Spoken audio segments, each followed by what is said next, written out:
Vellum is a game about maintaining a grand library of knowledge, art, and smut. It's mostly smut. I mean, our main competitor right now is bunch of numbers. We are scribes, using our power of hurtling insults, color theory, and busted roguelike builds to protect and mend our collection. Take a look at this handsome scribe. He's been risking his life every day to protect our vor category. What message do you have for the folks at home? But where Vellum sets itself apart from being a game about a librarian armed with a Mosin, a Gaunt, and a misunderstood lecture about the castle doctrine is the choices you as the player have to make. Most roguelikes give you the option of what character to pick or what weapons to keep, but Vellum doesn't do either of those. Instead, it lets you choose your abilities yourself and mix and match until you find the build that you like. You have your primary weapon called a generator, used to deal a small amount of damage and build up your mana, your spender that you have to spend mana to use but deals heavy damage, and your mobility skill that has a refractory period. This game really makes you feel like a Chinese interior decorator, because if the feng shui of your build is off, your head will be too.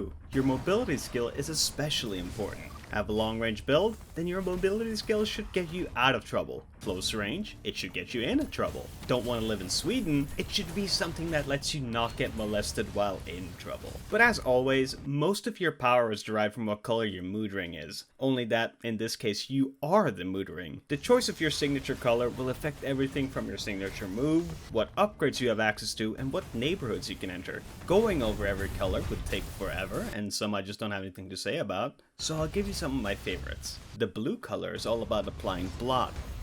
Okay, listen, it's bleed. It's bleed, and I'm tired of pretending it's not. Your blue mana applies bleed, your signature applies bleed, your perks are based around applying bleed. And that's all blue really does. But if you've never met a smurf with a switchblade and hemophilia before, good.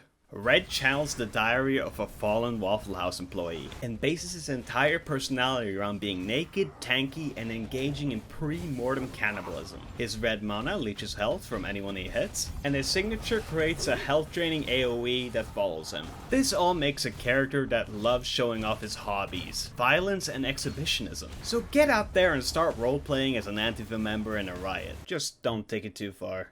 But out of all the colors to choose from, my favorite has to be cyan. Cyan takes a lot of the ideas from red, but adds a lot of Japanese extremism by being the only color with a dedicated suicide button. Where red chooses to be naked with a lot of health, cyan also chooses to be naked, only under his armor. Every time cyan deals damage, he builds up shards that later become armor. His armor increases his max barrier and makes him extremely tanky, but he can also use his signature to remove all of his armor and deal massive amounts of damage to everyone around him, meaning you have to decide when it's best to strip your armor for damage and when to keep it for survivability. And keep in mind, those are just my favorites. Every color has its own niche and is worth trying out at least once. Or you could be like my friend and make a build around doing fucking nothing the entire game and still out-damaging me. I'm not bitter, you're bitter. Going with the middle-aged social studies vibe, you can also choose your own struggle by selecting which artwork, or as we call it, tome, you'll be repairing. You can pick from all sorts of tomes, including action, Chinese water torture,